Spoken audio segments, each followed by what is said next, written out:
Hola, te damos la bienvenida a este 7º capítulo del tema ¿Suficientemente bueno? El contenido de este capítulo, como los anteriores, es un análisis personal basado en el libro de Andy Stanley, ¿Cuán bueno es lo suficientemente bueno? Y esta vez también usaremos como referencia el libro de Lewis Sperry Chafer, Grandes temas bíblicos. Libros que, como otros libros que nos inspiran para el desarrollo de nuestros contenidos, nos hacen reflexionar, nos regalan un excelente aporte y nos dejan huella. Te hemos dejado en la descripción de este video el link en caso desees adquirir estos libros. Y ahora sí, empecemos con el tema. En el capítulo anterior, analizamos qué es el cristianismo y las posibles respuestas a lo que significa Cristo para las personas.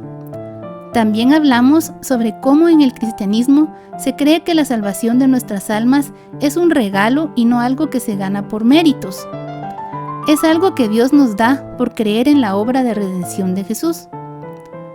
Y en este punto te podrías preguntar, esto del cristianismo como que se escucha un poco exclusivista, porque ¿cómo es eso que el camino hacia Dios solo es uno y solo hay un Salvador? Y tal vez pienses, suena algo dogmático, ¿no?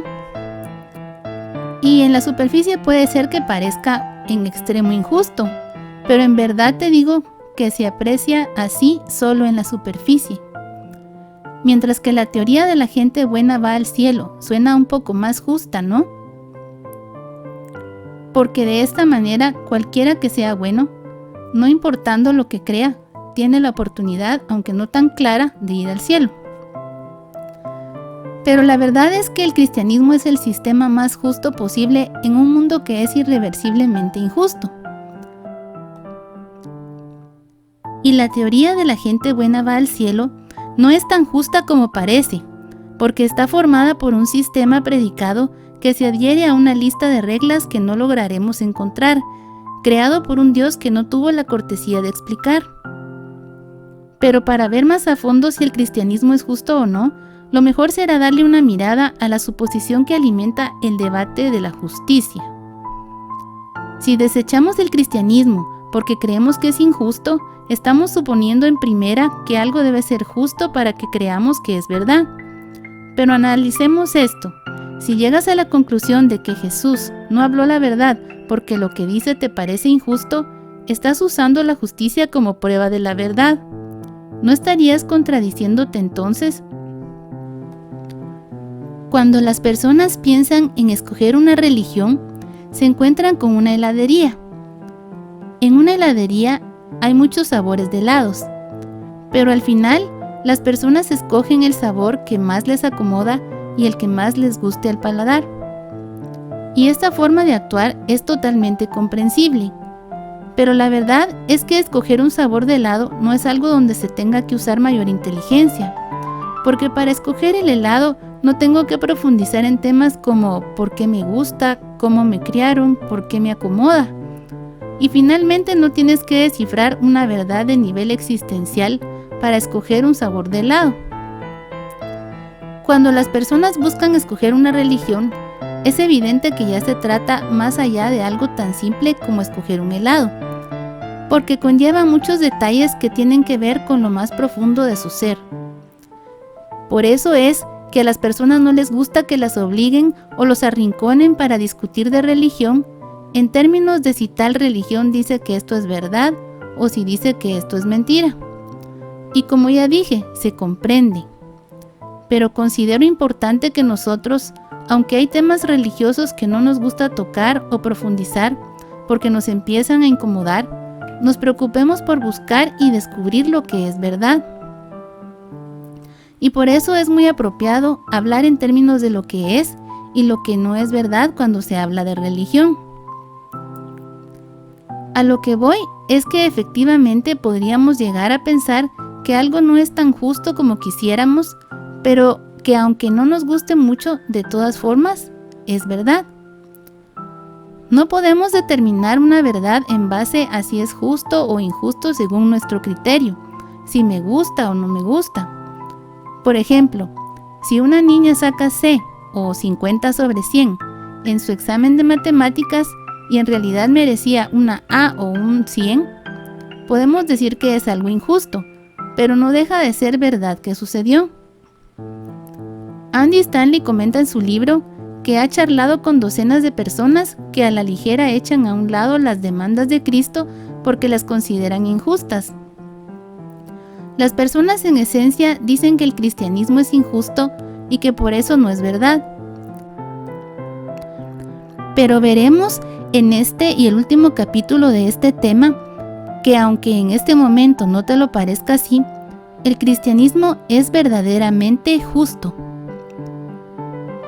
Hemos venido hablando que la teoría de la gente buena va al cielo en realidad no es justa de muchas maneras. Pero tal vez a pesar de todo sigues creyendo en ella.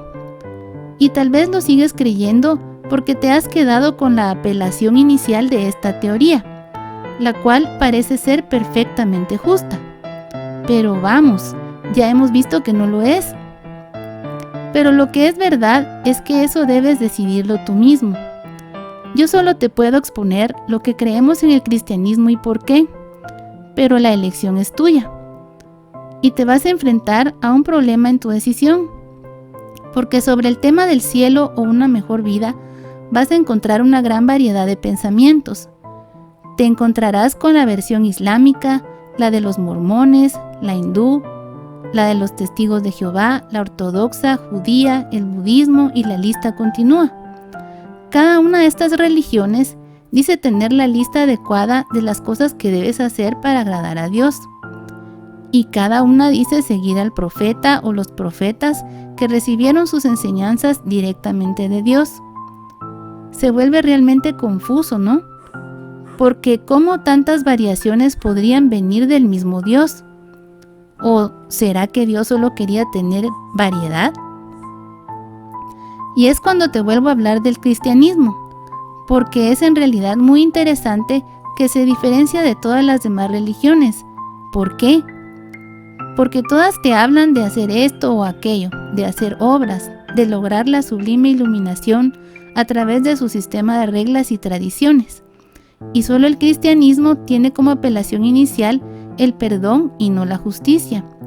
Es más, el cristianismo, como veremos a continuación, está basado en la premisa de que Dios dejó de lado la justicia que consistía en que pagáramos por nuestro pecado y optó por la misericordia y la gracia en su lugar. Pero hablando de justicia, si nos ponemos a reflexionar, podemos decir que la vida no es justa y nunca lo será, aunque no lo querramos aceptar y prefiramos fingir que esto no es cierto. No sé, de alguna manera somos un poco idealistas en este sentido, pensando todo el tiempo que debemos ser felices, viéndolo solamente desde el punto de vista humano. Pero aunque vivamos luchando por eso, continuamente vivimos observando injusticia tras injusticia en nuestra vida y en la de otros. Cuando no obtenemos lo que queremos, solemos decir que no es justo. Y generalmente jugamos el juego de que somos los agentes de la justicia, cuando hemos sido nosotros los afectados. Pero no mucho nos gusta cuando la justicia se debe aplicar a nosotros. Si eres padre o madre, te habrás dado cuenta que los niños generalmente no te van a decir que recibieron más de lo que merecían. Normalmente no te van a decir que es injusto que su pedazo sea más grande o que recibió más regalos que todos los demás o que se acuerda que la última vez se sentó en el asiento delantero.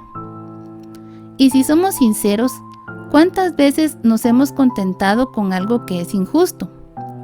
Por ejemplo, puede ser que hayas visto que en la escuela le hayan dado a tu hijo algo que no merecía, y tú lo sabes, pero no haces nada por avisar que no fue algo justo. O alguna vez te han dado más cambio del que tenían que darte en el supermercado y no has dicho nada. O cuántas cosas te han pasado que para ti son buenas pero que en realidad no merecías, o que en otras palabras no era justo.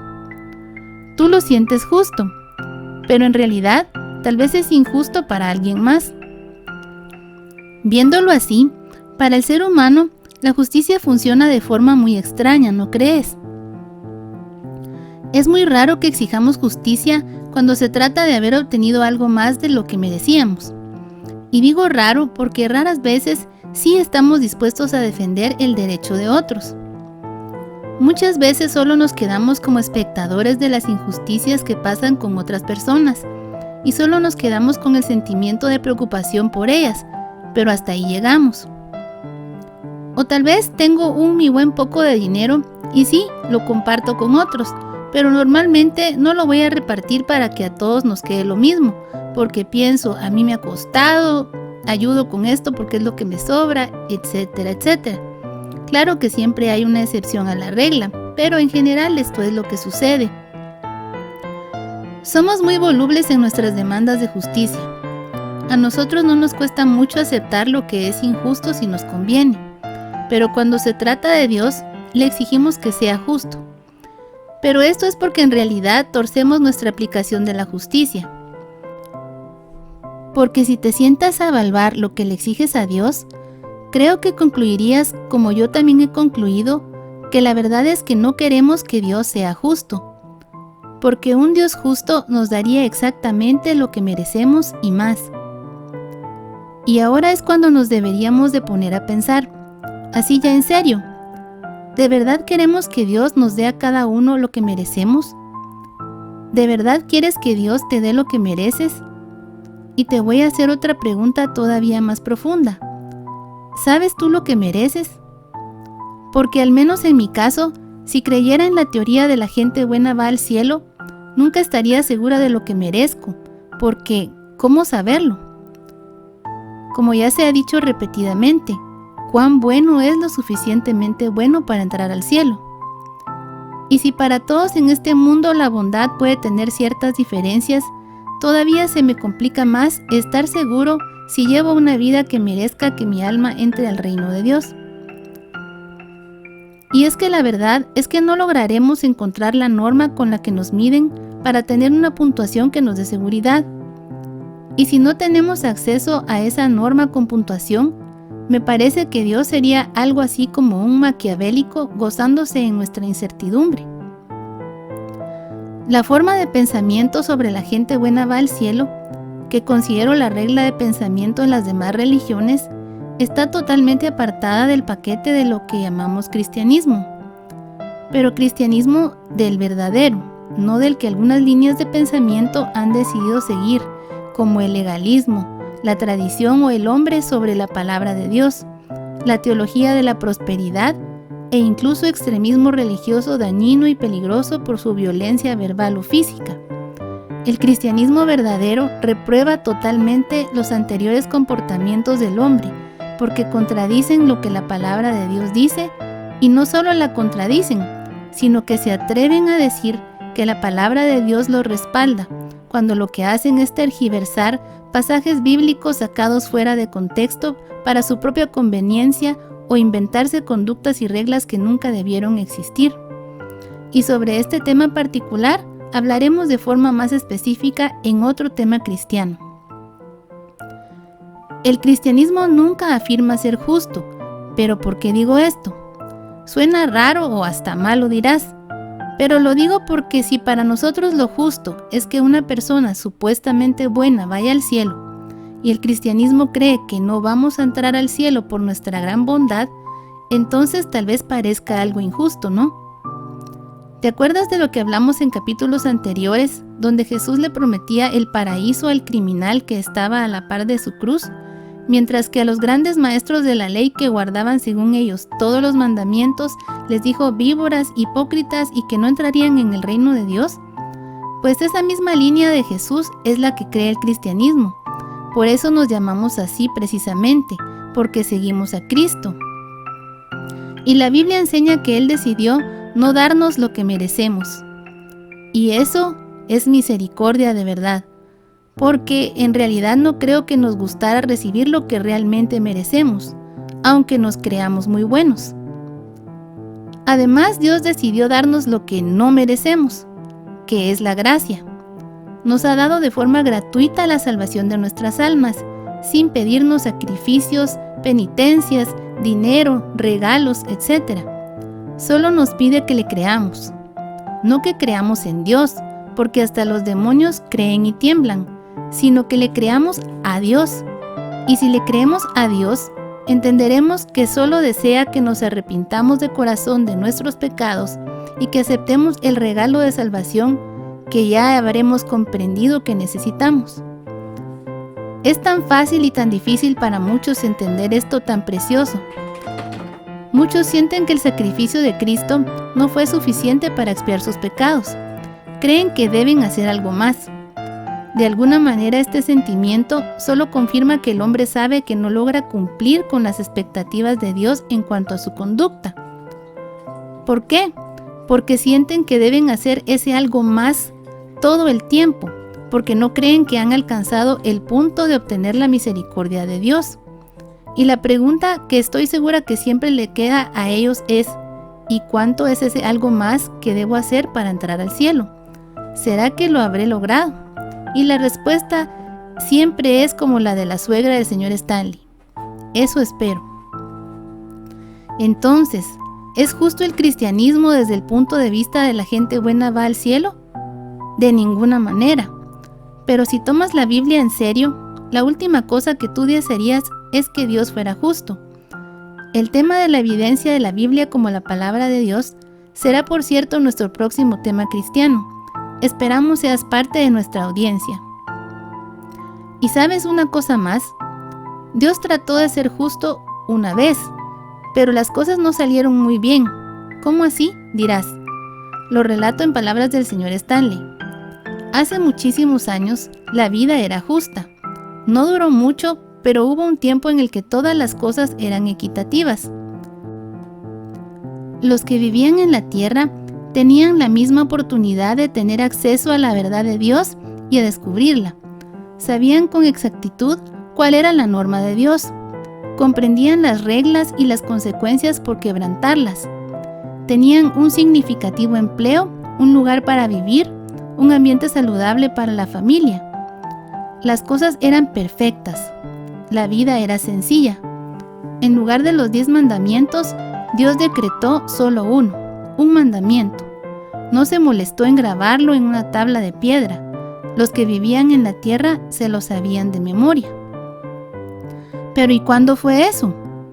El tiempo en que esto ocurrió se registra en el libro de Génesis. El jardín del Edén era un lugar perfecto, creado por un Dios perfecto para sus valiosas creaciones. Por razones que no vamos a analizar aquí, Dios decidió darle a la humanidad un regalo que se usaría para el bien y el mal inimaginables: el regalo de la libertad, y más específicamente, la libertad de escoger. Dios no creó robots, sino creó personas que pudieran decidir por sí mismas y que lo amaran y tuvieran una relación con Él de forma voluntaria. Y para que la elección de sus decisiones tuviera sentido, Dios le dio opciones a Adán y Eva. Obedece esta regla o desobedécela. Obedecer a Dios significaba que el hombre le reconocía como su Dios, creador y proveedor, mientras que la desobediencia solo traería la muerte. Porque, como tal vez ya lo habrán escuchado, antes de la caída en el huerto no existía la enfermedad ni la muerte. Y Adán y Eva conocían esta consecuencia de desobedecer porque Dios no los había dejado en incertidumbre. Les dijo claramente las reglas. Y lo que pasó a continuación en ese huerto es de suma importancia. Pero así como el señor Stanley lo comenta en su libro, yo también pienso que la historia del jardín del Edén te podría parecer como una fábula, una metáfora o un simple intento antiguo de explicar cómo se originó la humanidad. Pero te pediría que escucharas una explicación de por qué los cristianos creemos que es mucho más que solo un antiguo cuento. ¿Y sabes por qué es tan importante lo que creamos acerca de esta historia del huerto?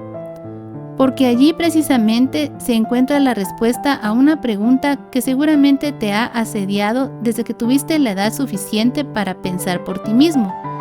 Una pregunta que no tendría respuesta si este antiguo segmento de la historia humana no hubiera sido real. Cuando Adán y Eva comieron del fruto prohibido, ellos, no Dios, introdujeron el pecado y todas sus consecuencias en su bueno, justo y perfecto mundo. En ese momento, la posibilidad de justicia llegó a su fin.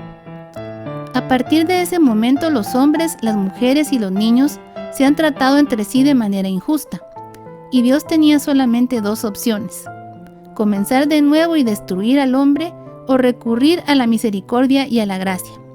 No había otro camino. Él sabía que en su justicia el hombre ya no podía hacer nada con sus propios esfuerzos. Por lo tanto, la próxima vez que te sientas frustrado o quieras culpar a Dios o dejar de creer que existe por las injusticias que ocurren en el mundo o en tu mundo, recuerda, el cristianismo ofrece una explicación. Creemos que el actual sistema no fue el original. Es una distorsión de lo que deseaba Dios. ¿O acaso piensas que a Dios le gusta ver toda la injusticia que sucede en el mundo? El diseño original de Dios es precisamente como tú quisieras que fuera hoy el mundo, justo y bueno para todos.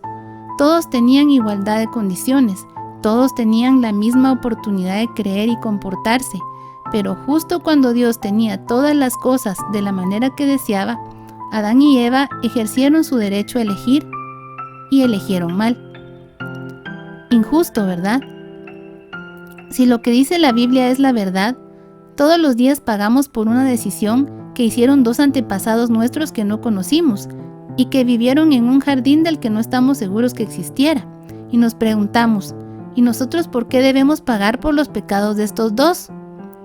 No lo sé, sin embargo, lo hacemos. Y también, si lo piensas, algunas veces en nuestra vida hemos sufrido como resultado de las elecciones de otras personas. Y eso tampoco es justo, pero pasó y sufrimos por lo que hicieron. Malas elecciones de nuestros padres, de nuestros hijos, de nuestros hermanos, de nuestros abuelos, de nuestros amigos, de nuestros jefes, de nuestros compañeros de trabajo, de nuestros clientes, de nuestros gobernantes, de nuestros líderes religiosos y hasta personas con las que no estamos directamente relacionados, nos han afectado. Y sufrimos por algo en lo que nosotros ni tuvimos participación, pero sufrimos por eso y nos parece injusto. Y también es probable que en este planeta existan personas agraviadas por decisiones que tú tomaste o que yo he tomado. Esas personas no hicieron nada para merecer el dolor o pérdida que les hemos provocado, pero puede que hasta les hayamos dejado marcadas para siempre, y eso tampoco es justo. Te doy un ejemplo que pone el señor Stanley. Él y su esposa Sandra tienen una amiga llamada Nancy, que tiene 2 trabajos para poder mantener a su hija y a su perezoso esposo que anda con su novia en un carro nuevo. Nancy no tiene la culpa de que su esposo no quiera trabajar y que haya elegido engañarla, pero sin duda que está pagando un precio por eso.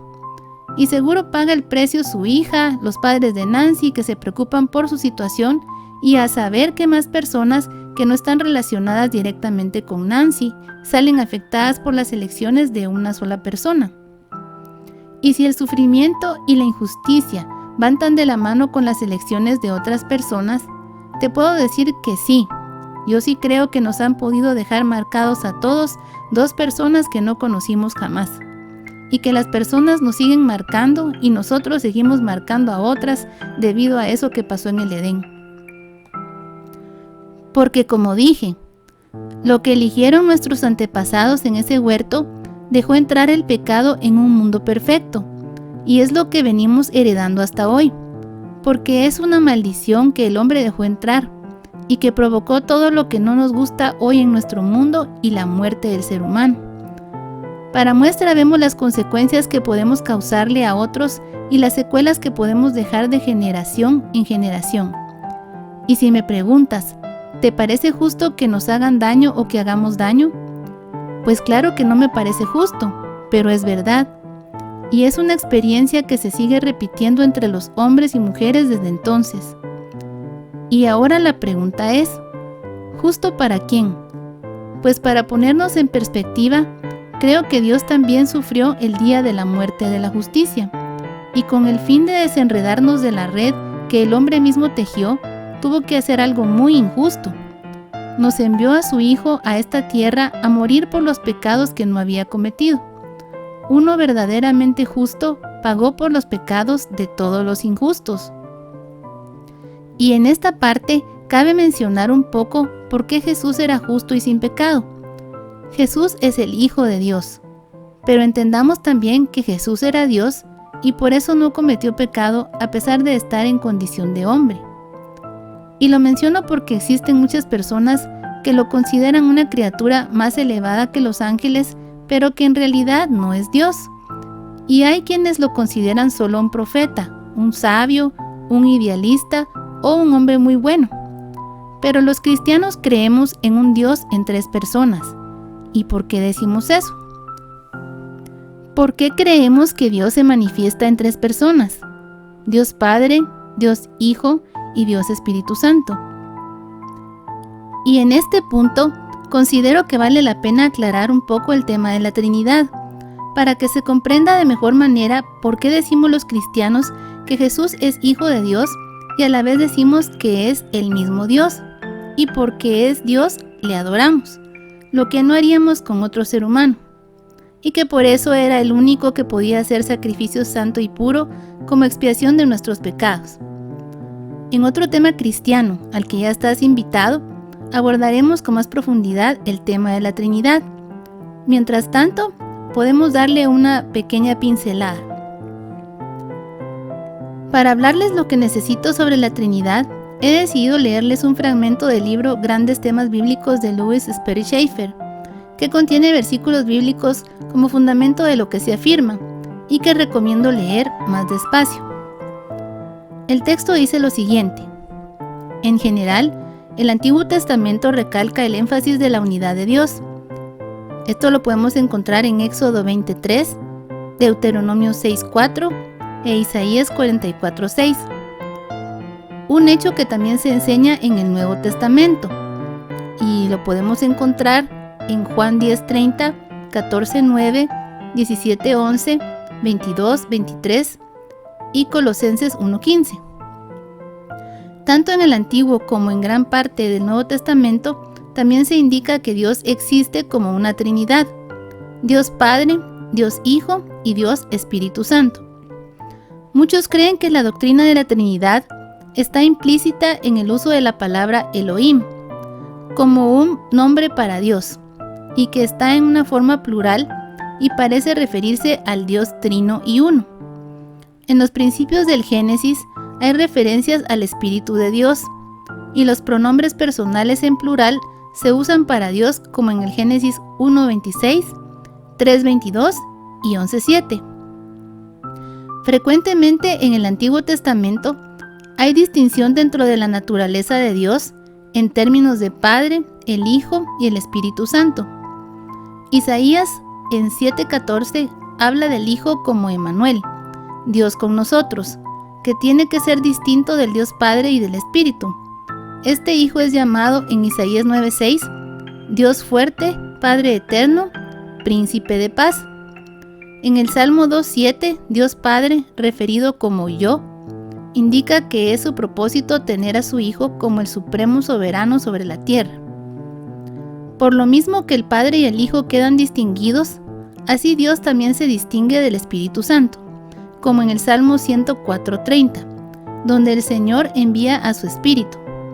A estas evidencias hay que añadir todas las referencias del ángel de Jehová, que señala las apariciones del Hijo de Dios en el Antiguo Testamento como uno enviado por el Padre, y referencias al Espíritu del Señor como el Espíritu Santo, distinto del Padre y del Hijo.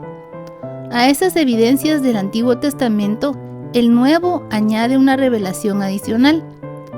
Aquí en la persona de Jesucristo está el Dios encarnado, concebido por el Espíritu Santo y con todo Hijo de Dios el Padre.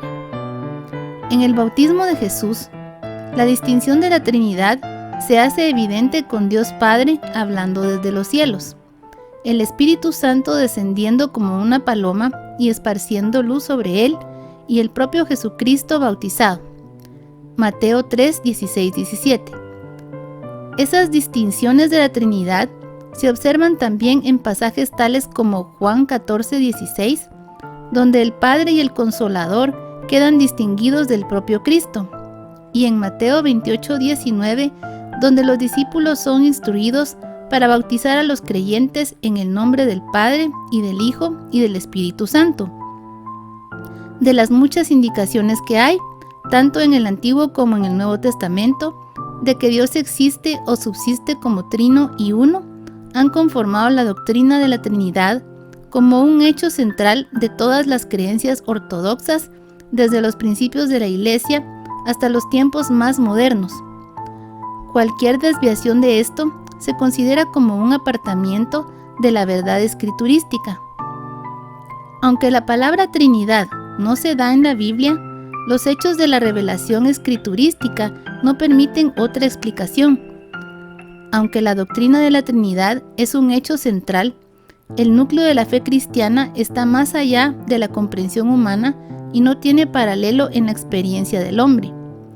La mejor definición es el sostener que, aunque Dios es uno, Él existe en tres personas. Estas personas son iguales, tienen los mismos atributos y son igualmente dignas de adoración, culto y fe.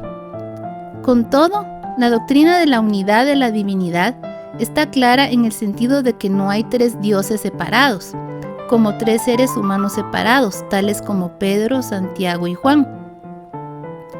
De acuerdo con esto, la verdadera fe cristiana no es un triteísmo, como creencia en tres dioses. Por otra parte, la Trinidad no tiene que ser explicada como tres modalidades de existencia, es decir, que un solo Dios se manifiesta a sí mismo en tres formas. La Trinidad es esencial para el ser de Dios y es más que una forma de la revelación divina. Las personas de la Trinidad, aunque tengan iguales atributos, difieren en ciertas propiedades. De aquí que la primera persona de la Trinidad sea llamada Padre. La segunda persona es llamada el Hijo, como enviada por el Padre. La tercera persona es el Espíritu Santo, que procede del Padre y del Hijo. Esto es llamado en teología la doctrina de la procesión, y el orden no es nunca invertido, es decir, el Hijo nunca envía al Padre y el Espíritu Santo nunca envía al Hijo. De la naturaleza de la unicidad de la divinidad, no existe ilustración o paralelo en la experiencia humana. Así pues, esta doctrina tiene que ser aceptada por la fe sobre la base de la revelación escriturística, incluso aunque esté más allá de toda comprensión y definición humanas. Y volviendo al tema del cristianismo, hago una pregunta. ¿Será justo el cristianismo entonces? Sin duda, es injusto para Dios. Los cristianos creemos que Dios envió a su Hijo a morir por tus pecados y los míos. La justicia exigiría que muriéramos por nuestros propios pecados. Pero las buenas nuevas, las verdaderas buenas noticias de la salvación de nuestras almas, es que Dios optó por la gracia y la misericordia por encima de la justicia, o de lo que merecíamos. Y cito las palabras de Andy Stanley. Yo no sé cómo explicas tú el mal y la injusticia en el mundo. No sé cómo explicas las cosas malas que le pasan aún a la gente buena. Pero el cristianismo ofrece una explicación, y no solo una explicación, sino también una solución. La explicación es que cuando el pecado entró en el mundo, la vida se convirtió en injusta de manera irreversible. Y la solución es, la solución es el tema de nuestro último capítulo. Te esperamos en el capítulo número 8 y final de Suficientemente Bueno. Si te gustó, no olvides suscribirte a este canal y darle clic a la campanita para que te lleguen todas las notificaciones de nuevos videos. Recuerda que subimos nuevo contenido los lunes, miércoles y viernes de cada semana. Hasta pronto.